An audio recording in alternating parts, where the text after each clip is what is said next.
Got lots of problems over here. One more. Good.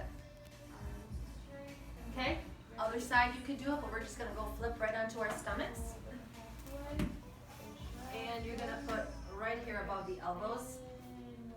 Extension isn't for everybody. I think you know if anything this way feels good, then this is for you, but you know, if not, then you're more of a flexion person. That's okay, just don't do it if it hurts.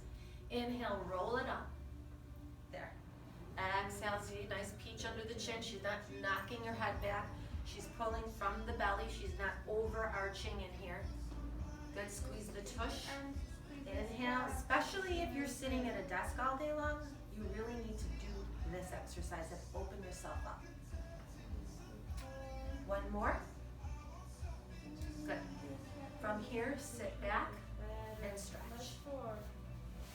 Yep, into a child's pose. Keep your arms up on the roller because you're gonna get much more of a lat stretch in here. And this is a good place to breathe. Inhale, fill my hands up. Exhale, deflate. Inhale, fill it up. Exhale, deflate. Good. Okay. One more thing, if you want to use, work out on your glutes, strengthen up that tush a little bit. Lie back, bend your knees, put your feet up here. Good. Okay. This is more of just like it's also very good for your back. Inhale, come on up. You can pulse up here, little pulses. 1, 2, pelvic tilts.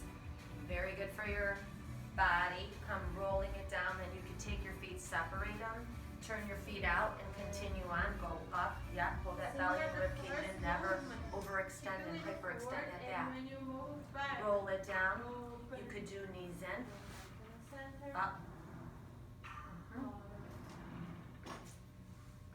Good, calm down. Keep this foot on, pick this one up, and take it up. Yeah, just so you know, the further away this is, the harder. So you can always roll it in and it can manage to get through it. And take it down. Okay, so if you have any questions, message us. If you need to see anything that we're not doing for you, just message us and we'll just put some more stuff out. But for now, we'll keep you in the loop. Good luck, everybody. Be safe and healthy.